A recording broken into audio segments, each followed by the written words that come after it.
In just 52 seconds, a $47 million government contract was about to expose the most audacious financial scheme in congressional history.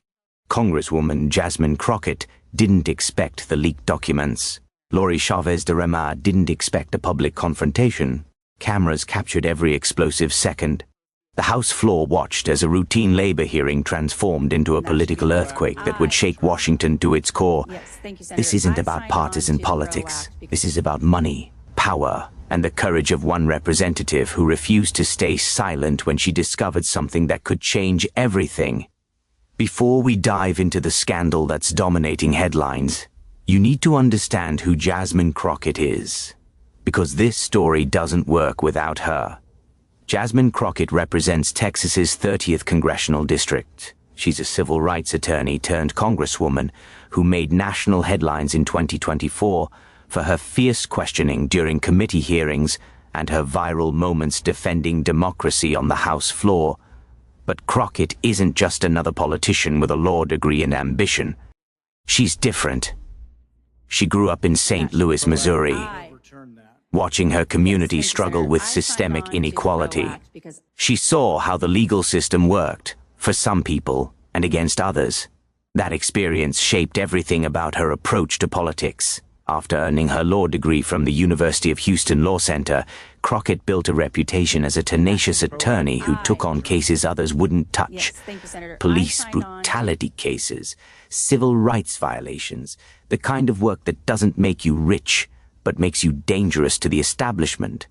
When she entered politics, serving in the Texas House of Representatives before jumping to Congress, she brought that same fire, that same refusal to back down, that same commitment to exposing corruption wherever she found it. Her colleagues describe her as relentless. Her opponents call her combative, but everyone agrees on one thing. Jasmine Crockett does her homework, and in early 2025, that homework was about to pay off in the most spectacular way imaginable. Now let's talk about Lori Chavez-DeRemer's. Because to understand this scandal, you need to understand both sides of this collision. Lori Chavez-DeRemer's represented Oregon's 5th congressional district as a Republican. In February 2025, President Donald Trump nominated her to serve as Secretary of Labor, a nomination that shocked many political observers. Why? Because Chavez-DeRemer's wasn't your typical Republican when it came to labor issues. She had supported union rights. She co-sponsored the PRO Act, legislation that would dramatically strengthen collective bargaining rights. She was one of only 3 House Republicans to back that bill. In a party increasingly hostile to organized labor, Chavez-DeRemer's positioned herself as a bridge builder. Trump's nomination of her seemed like an olive branch to unions, a signal that his administration would take a different approach to labor relations. But there was something else in Chavez-DeRemer's record, something that didn't get much attention during her nomination hearings, something that Jasmine Crockett's team had been quietly investigating for weeks. A contract. A $47 million government contract that had been awarded to a workforce development organization with unusual ties to Chavez-DeRemer's campaign donors and personal financial network. The contract was supposedly for job training programs. Federal money intended to help displaced workers gain new skills, noble enough on paper, but the details told a very different story. In January 2025, a whistleblower contacted Crockett's office. The source worked in the Department of Labor's Grant Oversight Division and had noticed irregularities in contract awards from the previous year. The whistleblower didn't have all the pieces, just fragments, unusual approval timelines, contracts awarded to organizations that barely met the qualification requirements, money flowing to programs that seemed to produce remarkably little actual job training. Crockett's legislative team began digging. They requested documents through official channels. They cross-referenced campaign finance records. They built spreadsheets tracking money flows from federal contracts to private organizations to political campaigns. What they found was stunning.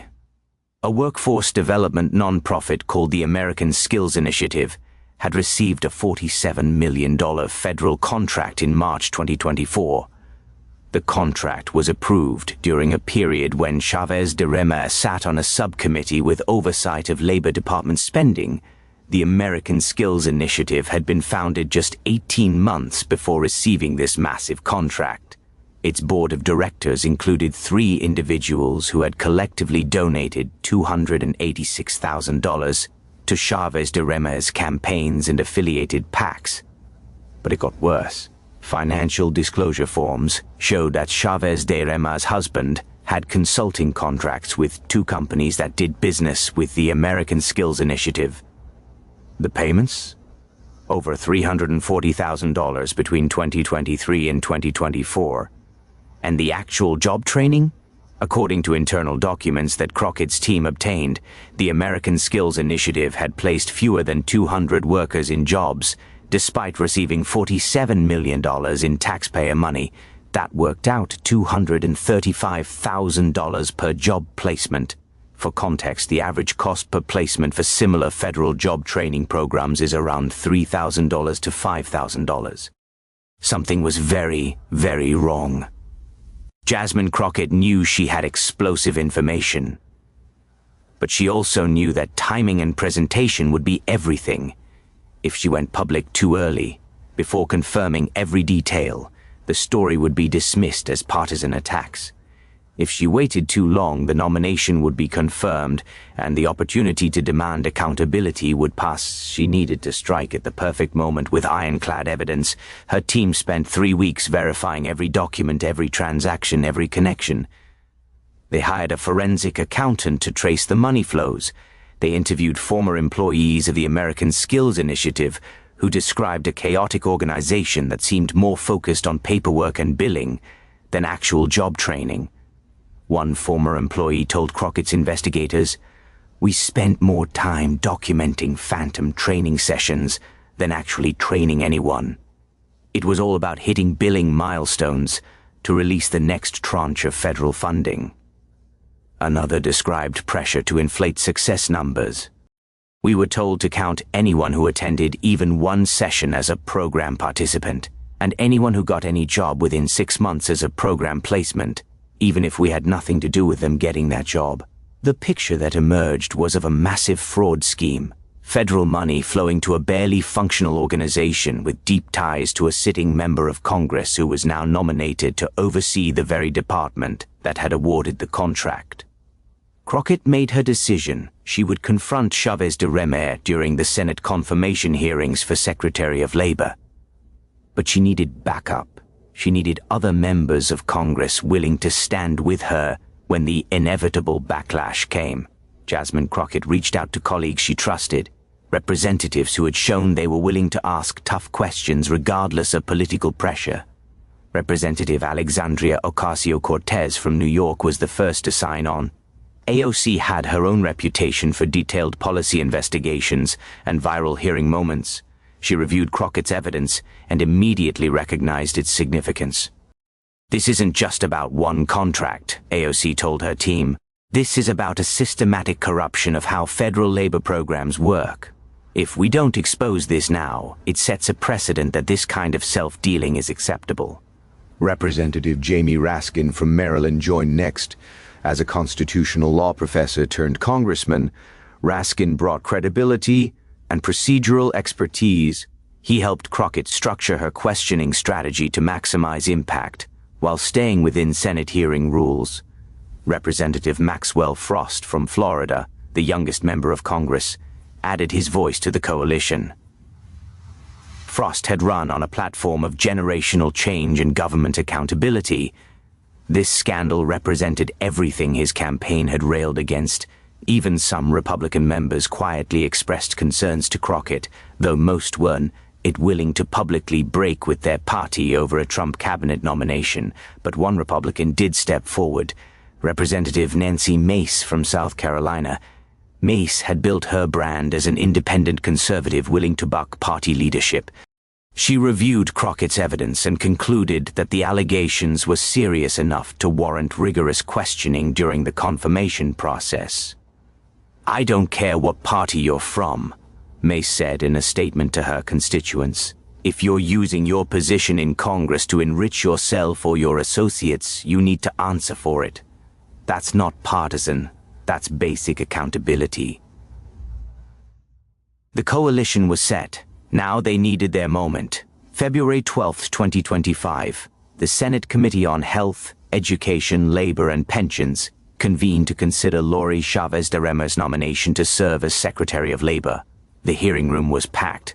Reporters filled the press section. Labor union representatives sat in the audience, many wearing shirts supporting Chavez-DeRemer's nomination. Republican senators prepared softball questions designed to highlight her bipartisan credentials. No one expected what was about to happen. The hearing began routinely. Committee Chairman Bernie Sanders welcomed Chavez-DeRemer and outlined the day's schedule. Republican senators praised her experience and her unusual support for labor rights. Then Senator Sanders recognized Senator Elizabeth Warren for questions. Warren, who had been briefed by Crockett's team, began carefully. "Miss Chavez-DeRemer, I want to ask you about your record on federal workforce development contracts," Warren began. "Specifically, I'm interested in a $47 million contract awarded to an organization called the American Skills Initiative, BR." His room shifted. Reporters looked up from their laptops. Chavez-DeRemer's prepared smile tightened slightly. "Senator, I'm not familiar with that specific contract," Chavez-DeRemer responded. "During my time in Congress, I served on committees that oversaw hundreds of federal programs and thousands of contracts. What Wren pressed forward, this was a particularly large contract, and it was awarded to an organization whose board includes 3 individuals who donated nearly $300,000 to your campaigns. Does that ring any bells?" Tension in the room ratcheted up immediately. "I receive support from thousands of donors, Senator. I don't personally know everyone who chooses to support my campaigns. What about the $340,000 in consulting fees paid to companies affiliated with your husband? Companies that did business with this same organization that received $47 million in federal funds." Chavez-DeRemer's face flushed. "My husband's business activities are completely separate from my work in Congress. Any suggestion otherwise is offensive and unsubstantiated." "Bah!" Aaron paused, letting the moment breathe. Then she dropped the bomb. "I have documents here showing email exchanges between your congressional office and Department of Labor officials specifically advocating for the approval of this contract. I have financial records showing the flow of money from the American Skills Initiative to companies owned by your campaign donors. And I have testimony from former employees describing what appears to be a fraudulent billing scheme." The hearing room erupted. Reporters began typing frantically. Republican senators demanded to see the documents. Democratic senators called for order. But Jasmine Crockett, watching from the House gallery, knew this was just the beginning. The same day as the Senate hearing, Jasmine Crockett requested time during House proceedings to address the scandal. House Speaker Mike Johnson initially tried to deny her request, but the rules for special orders allowed any member to speak for up to 60 minutes on any subject at the end of the legislative day. At 6:47 p.m., Jasmine Crockett approached the House floor microphone. The C-SPAN cameras captured everything that followed. "Mr. Speaker, I rise today to discuss a matter of urgent national importance," Crockett began, her voice steady but charged with intensity. "The American people deserve to know when their tax dollars are being stolen. They deserve to know when members of this body abuse their positions for personal enrichment, and they deserve to know the truth about the nominee for Secretary of Labor." She laid out the case methodically. The contract, the connections, the money flows, the fraudulent performance metrics. But Crockett didn't just recite facts. She told stories. She talked about Marcus, a 54-year-old steel worker from Pennsylvania who lost his job when his plant closed.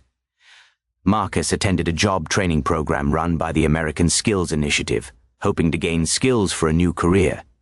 He sat through 3 weeks of generic computer classes that taught him nothing useful. He never got placed in a job. The program counted him as a success anyway. She talked about Keisha, a single mother from Detroit who was promised welding certification through a federally funded program. The certification never materialized. The program kept her federal money anyway. These are real people, Crockett said, her voice rising. Real Americans who needed help, who trusted that their government would use their tax dollars to actually help them. Instead, their money was funneled through a corrupt scheme to enrich political insiders. As Crockett spoke, other representatives began entering the chamber. This wasn't typical for special orders, which usually occur when the House is nearly empty, but word had spread about what was happening.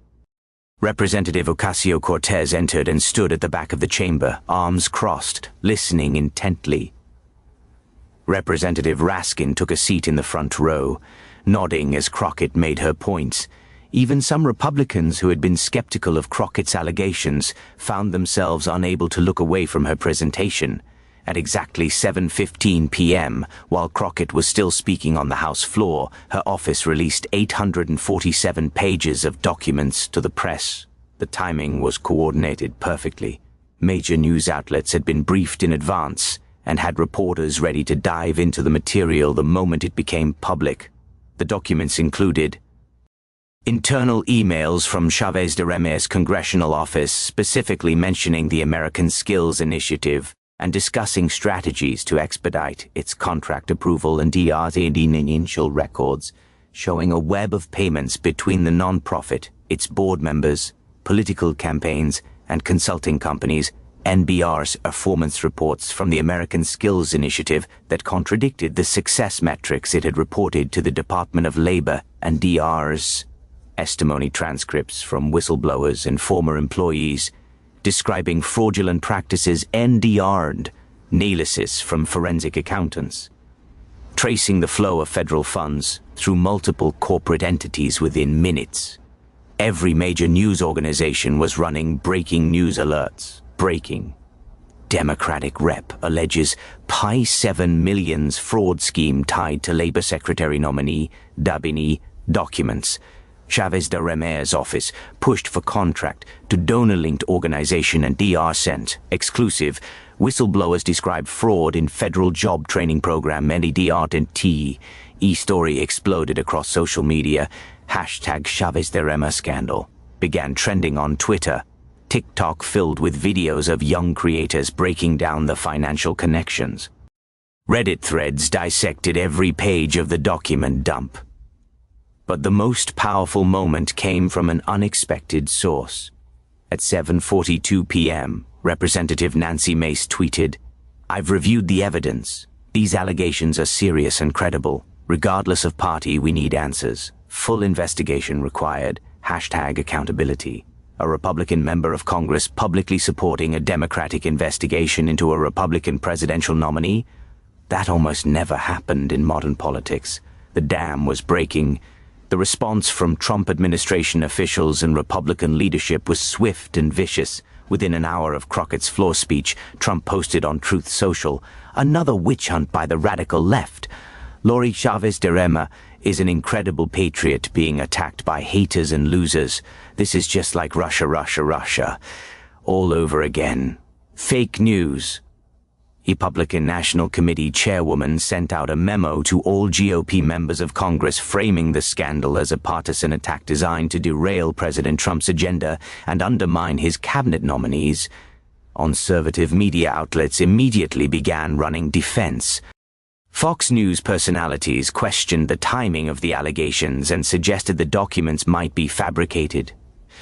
"Isn't it convenient," one host said, "that these allegations surface right as we're about to confirm a cabinet nominee? This has deep state written all over it."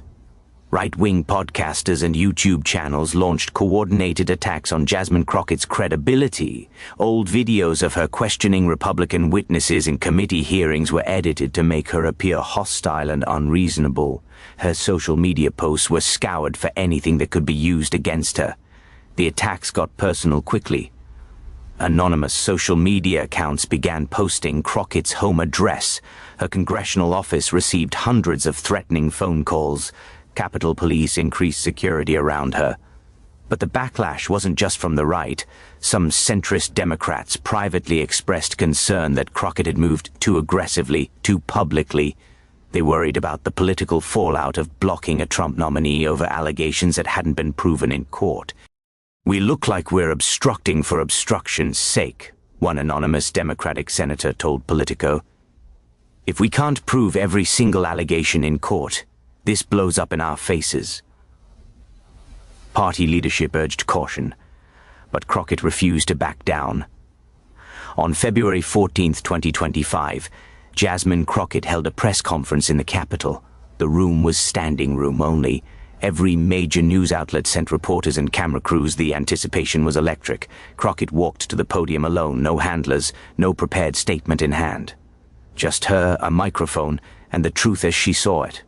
"Over the past 48 hours, I've been called a liar, a partisan hack, and worse," she began, "I've received death threats. My staff has been harassed. Powerful people are working very hard to discredit me and distract from the facts." She paused, letting the weight of that statement settle. "So let me be absolutely clear. I welcome investigation. I welcome scrutiny, because I have the receipts." What followed was a masterclass in political communication. Crockett didn't just defend her allegations, she expanded them. She revealed that her team had identified 3 additional federal contracts, totaling another $67 million, that had been awarded to organizations with similar donor nominee connections. The pattern wasn't limited to Chavez-DeRemer's. It appeared to be a systematic scheme involving multiple members of Congress and federal agencies. "This isn't about one person or one nomination," Crockett said. "This is about a culture of corruption that treats federal contracts like a rewards program for political donors."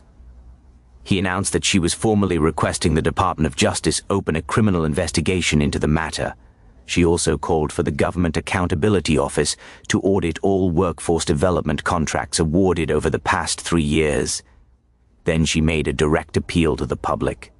To every whistleblower out there, every federal employee who has seen something that doesn't look right, every person who worked for these programs and knows they weren't legitimate, come forward. My office will protect you. We will fight for you, and we will make sure your voice is heard. The press conference lasted 47 minutes. Crockett took questions from every reporter who raised their hand. She didn't dodge or spin. She answered directly, citing specific documents and page numbers. By the time she left the podium, the narrative had shifted. This wasn't a partisan attack anymore. This was a credible allegation backed by evidence and expanding into a broader investigation of government corruption. On February 18, 2025, the Department of Justice announced that it was opening a preliminary investigation into allegations of fraud and self-dealing related to federal workforce development contracts. The announcement was carefully worded. It didn't confirm that crimes had been committed. It simply stated that credible allegations had been brought to our attention that warrant further investigation. But for Jasmine Crockett and her coalition, it was vindication. The FBI began interviewing witnesses. Federal prosecutors subpoenaed records from the American Skills Initiative and related organizations. Bank accounts were frozen pending investigation. Lori Chavez-DeRemer's nomination was officially put on hold. The Senate committee postponed her confirmation vote indefinitely pending the outcome of the Justice Department investigation. Trump raged on social media, calling the investigation a politically motivated witch hunt designed to embarrass my administration and prevent me from putting together the best cabinet in history. UT behind the scenes, even some Trump allies were nervous. If the allegations were proven true, it wouldn't just take down Chavez-DeRemer. It would expose a network of corruption that could implicate dozens of current and former members of Congress, both Republicans and Democrats. The investigation expanded rapidly. The FBI discovered that the American Skills Initiative had subcontracted millions of dollars to shell companies that appeared to do little or no actual work. Money had been laundered through multiple bank accounts across different states. Forensic accountants traced payments that ultimately ended up in personal accounts of board members and executives. The scheme had been sophisticated, designed to obscure the money trail, but not sophisticated enough to withstand federal scrutiny. By early March, federal prosecutors had impaneled a grand jury. Witnesses began testifying under oath. The investigation wasn't just preliminary anymore. It was a full criminal probe. And at the center of it all, pushing for accountability, was Jasmine Crockett. On March 5, 2025, the House Committee on Oversight and Accountability held its own hearing on the scandal. Committee Chairman James Comer, a Republican from Kentucky, had initially been reluctant to investigate allegations against a Republican nominee. But the pressure from the media, the public, and even some members of his own caucus had become too intense to ignore. Jasmine Crockett was invited to testify as the lead witness. She arrived with 3 banker's boxes full of additional documents. Her opening statement lasted 23 minutes and detailed not just the original $47 million contract, but the entire web of corruption she had uncovered. Chairman Comer, members of the committee, "Thank you for the opportunity to testify today," she began. "What I'm about to present isn't speculation. It isn't partisan spin. It's evidence of one of the largest fraud schemes in the history of federal contracting." She walked the committee through a PowerPoint presentation that connected dozens of contracts to a network of political donors, shell companies, and congressional offices. The presentation was so detailed, so meticulously documented, that even hostile Republican committee members found themselves unable to effectively challenge her facts. Representative Alexandria Ocasio-Cortez used her question time to drill down on the human cost. "Rep. Crockett, can you tell us about the workers who were supposed to benefit from these programs? The people who trusted their government to help them?" Bah. Crockett's response was devastating. "Congresswoman, we've identified over 8,000 workers who enrolled in programs run by these fraudulent organizations. They were promised job training, certification, placement assistance. Most received little to nothing. But the organizations billing the federal government claimed a 93% success rate. They were paid for outcomes they never delivered, while real workers were left without skills or jobs." She told the story of a 62-year-old coal miner named Robert, who had enrolled in a retraining program. After his mine closed, the program promised to teach him solar panel installation skills. He attended 2 sessions that consisted of watching YouTube videos. The program billed the federal government $12,000 for his training. Robert never got certified, never got placed in a job, lost his house 6 months later because he couldn't find work. "That's what this corruption costs," Crockett said, her voice thick with emotion. "Not just money, lives, futures, the American dream itself." Bah. The hearing room was silent except for the sound of reporters typing. Representative Jamie Raskin used his time to address the broader implications. "This isn't just about one department or one program. This represents a systemic failure of oversight. When members of Congress can profit from the very programs they're supposed to oversee, the entire system becomes corrupted. Even some Republican members acknowledged the seriousness of the allegations, though they tried to frame it as a failure of the Biden-era Department of Labor rather than a broader problem. But the evidence was too clear. This wasn't a one-administration problem. The schemes had operated across multiple years under different administrations involving members of both parties. The corruption was bipartisan, and so, increasingly, was the outrage.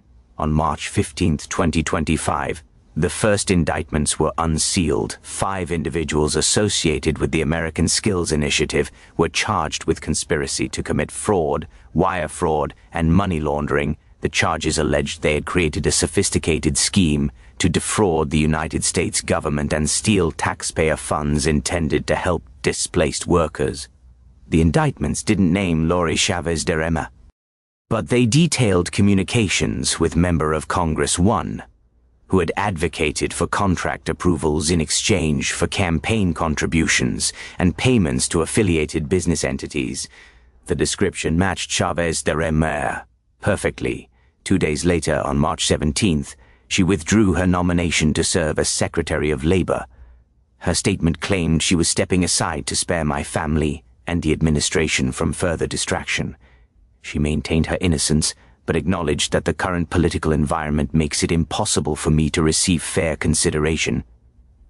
Rump attacked the decision on social media, but didn't fight to keep her nomination alive.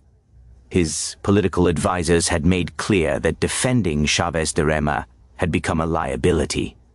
Better to cut her loose and move on. But the earthquake didn't stop there. On March 21st, federal prosecutors announced they were expanding their investigation to include 3 current members of Congress and 2 former members.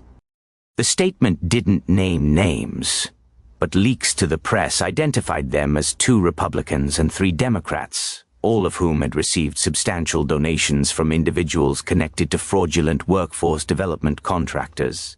Representative Thomas Massey from Kentucky, one of the unnamed targets, held a press conference denying any wrongdoing but announcing he wouldn't seek re-election. Representative Henry Cuellar from Texas, another target, hired a high-profile defense attorney and refused to comment on the investigation. The scandal had grown beyond anyone's initial expectations. What started as Jasmine Crockett exposing one corrupt contract had exploded into a multi-state federal investigation involving dozens of individuals and potentially hundreds of millions of dollars in fraud. And the public was paying attention. Polling showed that 73% of Americans believed corruption in federal contracting was a serious problem. 61% supported aggressive prosecution of any member of Congress involved in self-dealing schemes, regardless of party. The story dominated cable news for weeks. Late-night comedians made it a running bit. Social media was flooded with discussions about government accountability.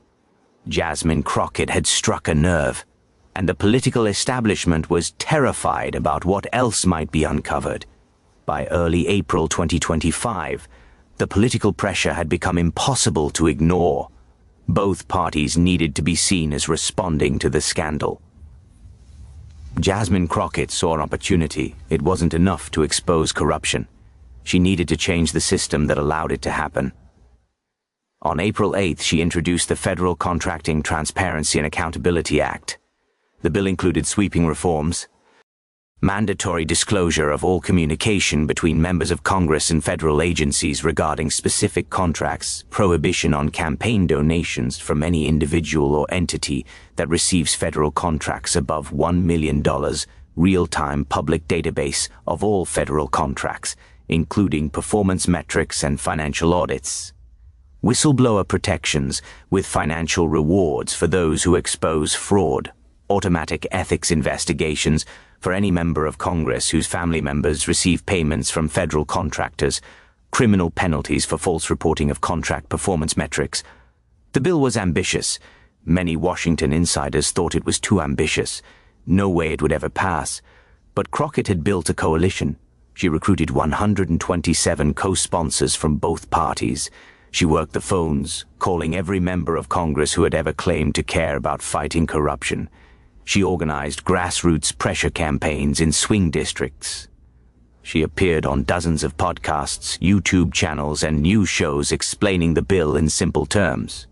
"This isn't complicated," she told one interviewer.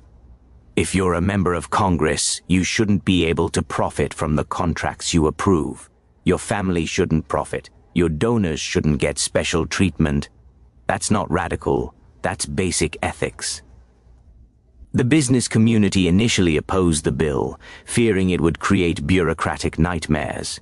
But as public pressure mounted, and as more details of the fraud scheme emerged, opposition softened. By late April, even House Speaker Mike Johnson acknowledged that some reforms may be necessary to restore public trust in the federal contracting process. The bill was scheduled for a vote in May 14th, 2025, the House of Representatives, prepared to vote on the Federal Contracting Transparency and Accountability Act. The debate on the House floor was intense.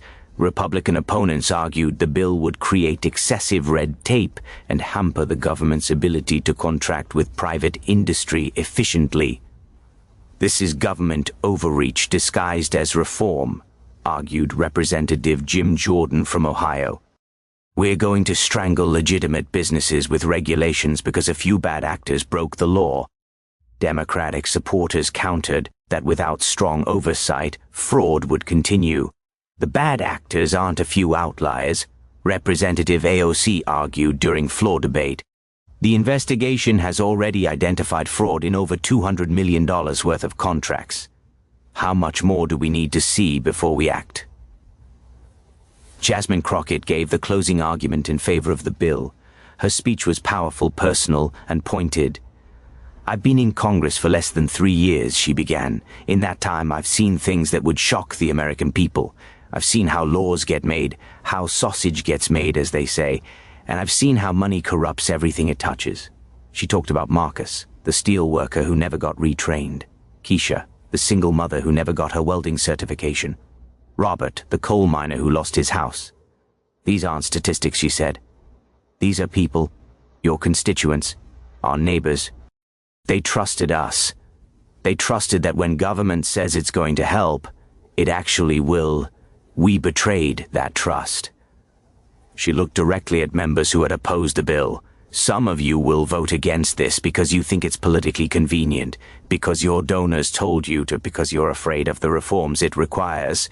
But history will remember this vote. Your constituents will remember this vote, and so will I." The vote was called at 4:23 p.m. The board lit up. Green lights for yes, red lights for no. The count climbed slowly. 218 votes were needed to pass. The final tally: 276 in favor, 159 opposed. The bill passed with significant bipartisan support. 231 Democrats and 45 Republicans voted yes. When the gavel came down, the House chamber erupted in applause from the Democratic side. Even some Republicans who had voted no acknowledged that the political winds had shifted in a way they couldn't ignore. Jasmine Crockett stood at her desk, surrounded by colleagues who embraced her. Nancy Mace crossed the aisle to shake her hand. Alexandria Ocasio-Cortez was crying. It was a rare moment of genuine victory in modern politics. Not perfect, not everything Crockett had wanted, but real, meaningful, a step toward accountability. The House victory was just the beginning. Now the bill had to pass the Senate, where dynamics were very different. The Senate was narrowly divided. Republicans held a slim majority and were in no hurry to pass legislation that could embarrass members of their own party or complicate Trump's agenda. Majority Leader John Thune initially refused to schedule a vote on the bill, claiming the Senate needed more time to review the House version and potentially make modifications. But public pressure was building. Town halls across the country became referendums on government corruption. Senators returning to their home states for the Memorial Day recess were confronted by constituents demanding action. Senator Elizabeth Warren became the bill's champion in the Senate. She worked with Jasmine Crockett to build a coalition of supporters and identify potential swing votes. The strategy focused on moderate Republicans in competitive states, senators who couldn't afford to be seen as protecting corruption in an election year. Senator Susan Collins from Maine became the first Republican to publicly support the bill. "These reforms are common sense," she said in a floor speech. "We should all be able to agree that members of Congress shouldn't personally profit from the contracts they oversee." Senator Lisa Murkowski from Alaska followed. Then Senator Mitt Romney from Utah. The momentum was building, but it wasn't guaranteed. Senate rules allowed for endless debate and procedural delays. Opponents could filibuster the bill, requiring 60 votes to overcome. Throughout June, Warren and her allies negotiated with potential supporters. Some compromises were made. Certain reporting requirements were relaxed to address business community concerns. Timelines were extended, but the core of the bill remained intact: transparency, accountability, and consequences for corruption. On July 2, 2025, the Senate finally voted. After 17 hours of debate and multiple procedural votes, the Federal Contracting Transparency and Accountability Act passed by a vote of 64 to 36. 16 Republicans joined all Democrats in supporting the bill.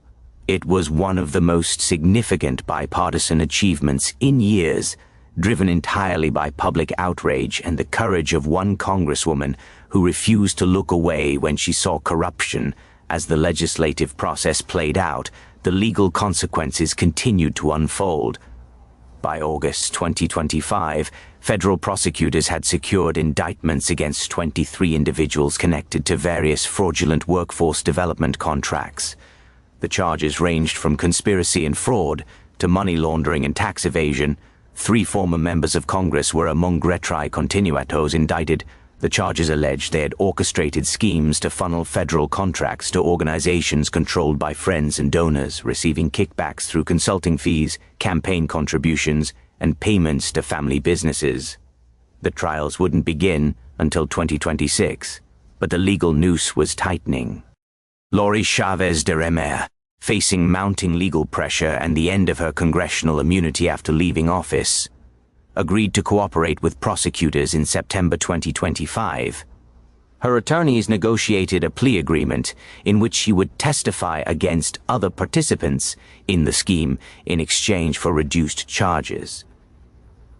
The announcement sent shockwaves through Washington. Chavez-DeRemer's cooperation meant she would provide insider testimony about how the schemes operated, who was involved, and how congressional offices coordinated with federal agencies to push through fraudulent contracts.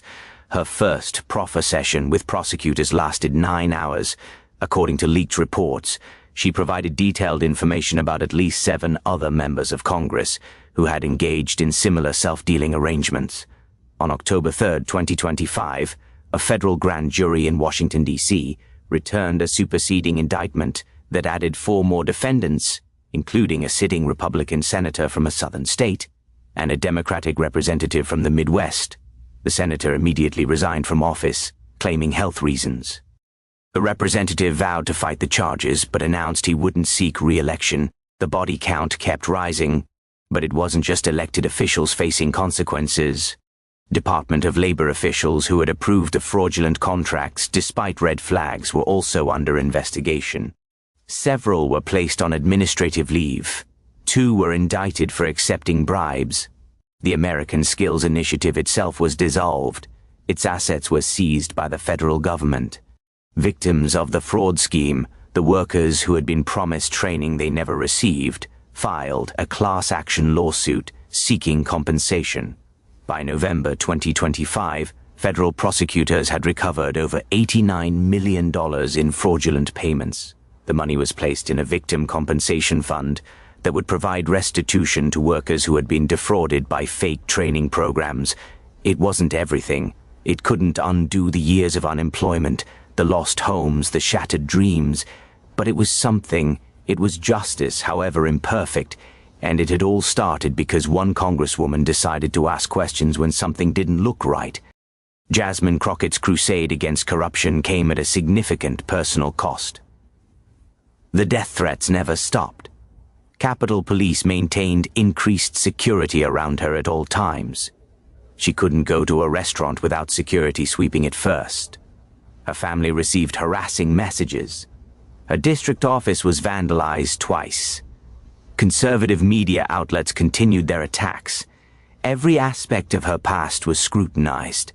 Old social media posts were weaponized. Former acquaintances were contacted and asked to provide damaging information. Some of her Democratic colleagues distanced themselves from her. Party leadership appreciated the legislative victory, but worried about Crockett's confrontational style and her willingness to call out corruption regardless of party affiliation. "She doesn't play the game," one anonymous senior Democrat told a reporter. "That makes her effective but also dangerous. She's not worried about making friends or building coalitions. She's worried about being right." Crockett's fundraising took a hit. Major donors who contributed to establishment Democrats were wary of supporting someone who had proven willing to investigate and expose corruption, even when it implicated powerful people in her own party. By the end of 2025, she had raised $2.3 million for her re-election campaign, a respectable amount, but far less than other high-profile representatives with national profiles. Opponents in Texas began preparing primary challenges. The Republican Party targeted her district as a potential pickup opportunity. Conservative groups pledged millions to defeat her, but Crockett also gained something else: credibility, trust, a reputation as someone who couldn't be bought or intimidated. Small-dollar donations flooded her campaign. Grassroots activists volunteered by the hundreds. Young people who had become cynical about politics saw in her something different, a fighter who actually fought for them, not for corporate interests or party establishment. In December 2025, Time magazine named Jasmine Crockett one of the 100 most influential people of the year. The profile described her as the congresswoman who reminded America that accountability still matters. She was invited to speak at colleges, advocacy organization conferences, and political events across the country. Young women of color, especially, saw her as a role model, someone who had broken through barriers and refused to be silenced, but Crockett remained focused. The legislation had passed, but implementation would be the real test. She knew that powerful interests would try to water down regulations, delay enforcement, and find new loopholes. The fight wasn't over, it was just beginning. The Federal Contracting Transparency and Accountability Act was signed into law by President Trump on August 15, 2025. Trump's signing statement was tepid. He claimed credit for draining the swamp, while also criticizing what he called excessive regulations that could hurt American businesses. His signature was clearly reluctant, driven more by political necessity than genuine support. But the law was the law. Now came the hard part: implementation. The Government Accountability Office was tasked with creating the public database of federal contracts. The system needed to track hundreds of thousands of contracts across dozens of federal agencies, compile performance data, and make it all searchable and user-friendly. The GAO estimated it would take 18 months to build the system. Jasmine Crockett pushed for 6 months. They compromised on 12 months. Federal agencies began the process of updating their contracting procedures to comply with the new transparency requirements. Some agencies embraced the changes. Others dragged their feet, hoping that political winds would shift and allow them to avoid full compliance. Crockett's office became an unofficial watchdog, monitoring implementation and calling out agencies that weren't moving fast enough. She held regular press conferences updating the public on progress and identifying roadblocks. The Ethics Committee began processing mandatory disclosures from members of Congress about their communications with federal agencies regarding contracts.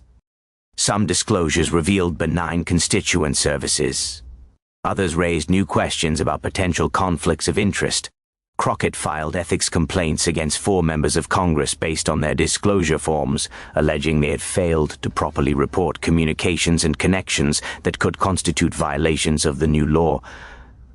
The complaints were controversial.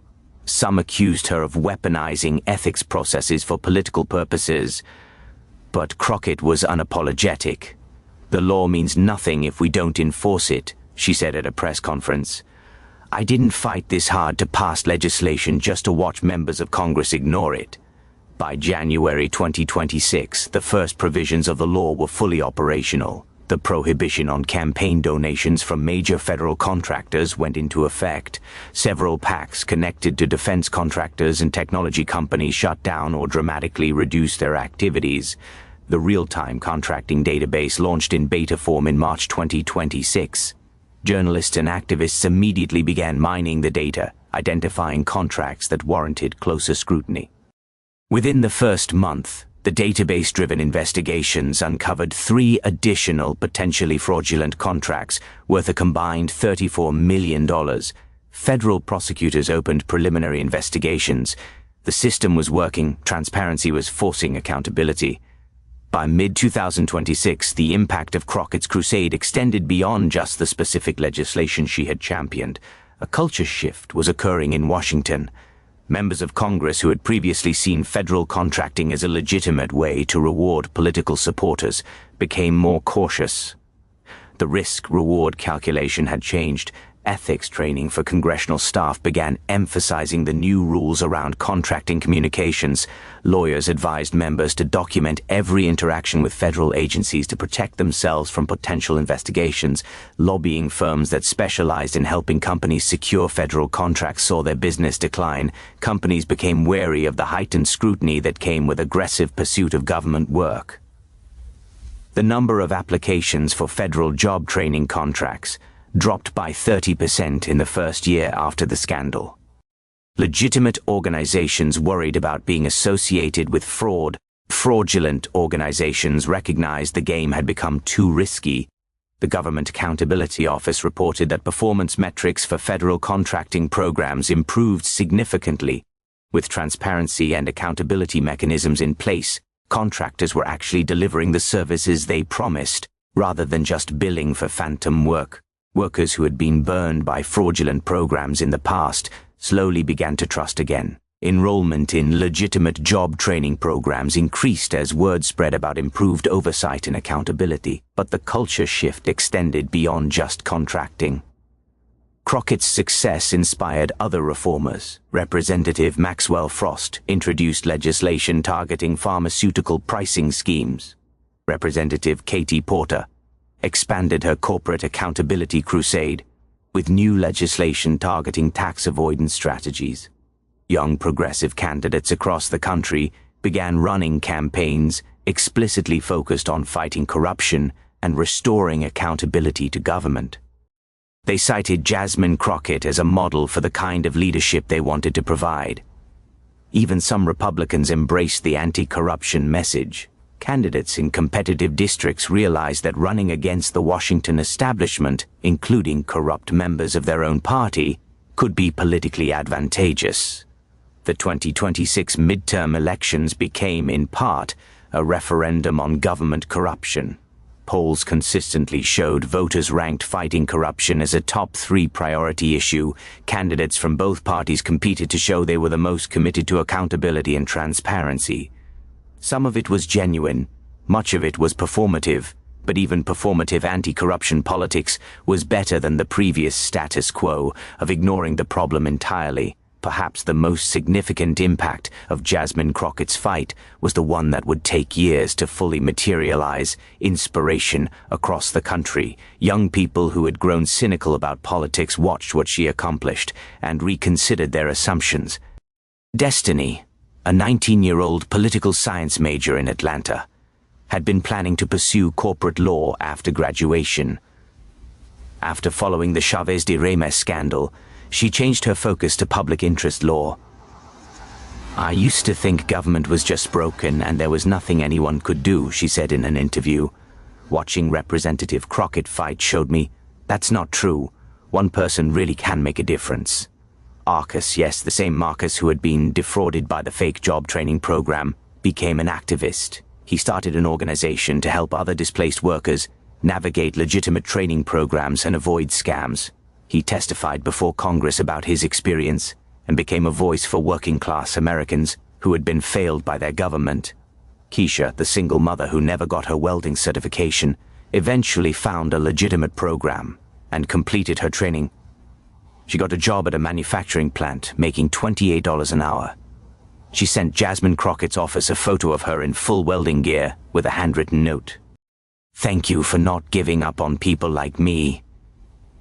Applications to work in congressional offices, particularly for Democrats focused on accountability and reform, increased by 40% in 2026. Young people who wanted to be part of changing the system flooded Washington. Law school applications focused on public interest and government accountability surged. The University of Texas announced a new scholarship program named after Jasmine Crockett for students committed to fighting corruption. Social media was flooded with videos of young activists organizing in their communities, demanding accountability from local officials, investigating fraud, and pushing for reforms. The hashtag #BeLikeCrockett trended multiple times. Crockett herself became increasingly focused on mentoring the next generation. She started a fellowship program in her office specifically for young people from working-class backgrounds who wanted to learn how government worked and how to fight for change from the inside. "I can't do this alone," she said at a speech at Howard University. "I won't be in Congress forever, but if I can inspire a generation of young people to enter public service with integrity, to ask the hard questions, to refuse to accept corruption as normal, then everything I've gone through will have been worth it." The crowd of students gave her a standing ovation that lasted 3 minutes. The criminal trials of those indicted in the federal contracting scandal began in February 2027. The first trial involved the 3 founders of the American Skills Initiative. Federal prosecutors presented overwhelming evidence: emails discussing how to fake performance metrics, financial records showing money laundering, testimony from whistleblowers describing the fraudulent scheme. The defense tried to argue that the contract requirements were vague and that any failures were good faith mistakes rather than intentional fraud. The jury wasn't convinced. After just 6 hours of deliberation, they returned guilty verdicts on all counts. The 3 defendants faced sentences ranging from 12 to 18 years in federal prison. The conviction sent a message. This wasn't just political theater. Real people were going to prison for real crimes. Lori Chavez-DeRemer's cooperation proved valuable. Her testimony in the second trial, involving 2 former members of Congress, was devastating. She described in detail how the schemes worked, how payments were disguised, how congressional offices coordinated with federal agencies to push through fraudulent contracts. We knew what we were doing was wrong, she testified, but it had become so normalized everyone was doing it. We told ourselves it was just how the system worked. EBR's and ER testimony was emotionally difficult to watch. Here was a former rising star in politics, someone who had positioned herself as a pro-worker reformer, admitting that she had betrayed the very people she claimed to represent. The 2 former members of Congress were convicted. One received a 14-year sentence, the other received 10 years. Additional trials followed throughout 2027 and into 2028. Not every defendant was convicted. A few cases ended in acquittals when prosecutors couldn't prove intent or knowledge beyond a reasonable doubt. But the overall conviction rate was high. More than 70% of defendants were found guilty or pled guilty before trial.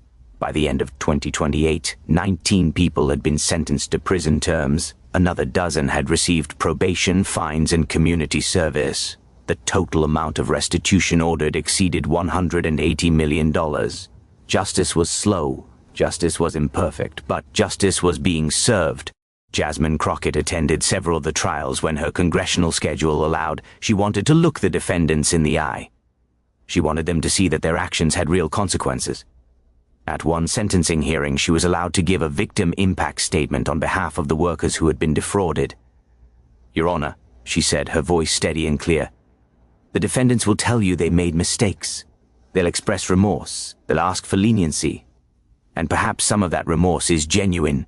But I want to ensure that as you consider their sentences, you remember the victims, the workers who lost their jobs, enrolled in programs that promised to help them, and instead were scammed.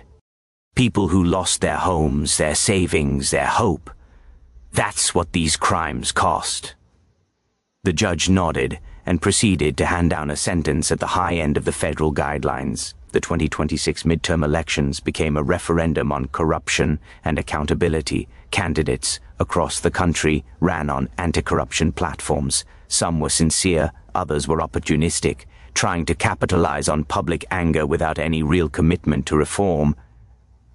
Jasmine Crockett faced her first re-election campaign since the scandal. She was heavily targeted by Republican groups who poured millions into attack ads. They accused her of being a radical leftist who was destroying American businesses with excessive regulations, but the attacks didn't work. Voters in her district remembered what she had accomplished. They appreciated having a representative who fought for them rather than for corporate donors. Crockett won re-election with 68% of the vote, increasing her margin from her initial election. It was a resounding endorsement of her approach to politics. Nationally, the results were more mixed but still significant. 3 incumbent members of Congress who had been credibly accused of involvement in contracting fraud, but not criminally charged, lost their re-election bids. Voters sent a clear message: even if you weren't convicted, we don't trust you anymore. 5 open seats in competitive districts were won by reform-focused candidates who ran explicitly on fighting corruption. These new members arrived in Congress in January 2027 with a mandate for accountability. The overall composition of Congress didn't change dramatically. Republicans maintained control of the House with a narrow majority, but the individual members who prioritized reform grew from a small faction to a meaningful bloc.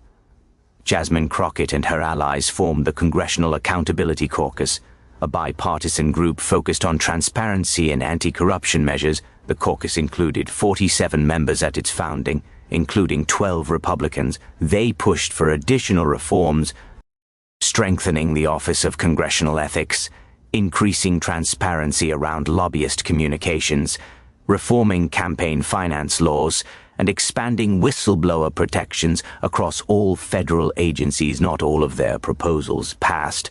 The political system was still resistant to fundamental change. But they were making progress, bill by bill, vote by vote. The 2028 presidential election also reflected the changed political landscape. Both major party nominees were forced to address corruption and accountability in unprecedented detail. Debates included extended discussions about ethics reform and government transparency. The eventual winner, whether Democrat or Republican, would face a political environment where corruption was no longer treated as an acceptable cost of doing business in Washington. That shift in expectations was perhaps Jasmine Crockett's greatest achievement. She had changed not just laws but norms. She had reminded Americans that they had a right to demand better from their elected officials. By 2029, the full impact of what had become known simply as the Crockett reforms was becoming clear. Federal contracting fraud hadn't been eliminated. Corruption was too persistent, too adaptive to ever be completely erased. But it had been significantly reduced. The GAO estimated that fraud in federal workforce development programs had decreased by approximately 60% compared to pre-reform levels. The transparency database had become an invaluable tool for journalists, activists, and honest contractors. Over 1,200 investigations had been launched based on information uncovered through the database. Many had resulted in contract terminations, debarments, or criminal prosecutions. The culture in congressional offices had genuinely shifted. New members of Congress received extensive ethics training that emphasized the new standards. Staff attorneys were more aggressive about flagging potential conflicts of interest. Lobbying disclosure had increased dramatically. The old informal relationships between members of Congress and contractors had become riskier, forcing more interactions into formal, documented channels. But the legacy extended beyond just federal contracting. The Crockett reforms had inspired similar accountability movements at the state and local level. 15 states passed their own versions of contracting transparency legislation. Dozens of cities and counties implemented new ethics rules for government procurement. Internationally, anti-corruption activists in other democracies studied what had happened in the United States. Several countries adopted similar transparency mechanisms for government contracting, citing the American reforms as a model. Jasmine Crockett herself had become a national figure. She was frequently mentioned as a potential candidate for higher office, governor of Texas, U.S. Senate, even president. She deflected such speculation, insisting she was focused on her work in the House. "I didn't do this for personal advancement," she said in one interview. "I did it because it needed to be done. The moment I start calculating every decision based on how it affects my political future is the moment I become part of the problem I've been fighting against." That authenticity, that refusal to play the typical political games, only made her more popular. Young people who had been inspired by her story began running for office themselves. The 2028 and 2030 election cycles saw a wave of Crockett-style candidates. Young, diverse, focused on accountability and fighting corruption. They didn't all win, but enough did to start changing the composition of state legislatures and local governments. The movement she had sparked was growing, evolving, taking on a life of its own. Academic institutions began studying the Crockett reforms as a case study in how individual action can catalyze systemic change. Political science professors assigned their students to analyze how she built coalitions, framed issues, and leveraged media attention to force accountability. Management schools taught the scandal as an example of organizational ethics failures and the importance of whistleblower protections. Law schools added the resulting case law to their corruption and public integrity curricula.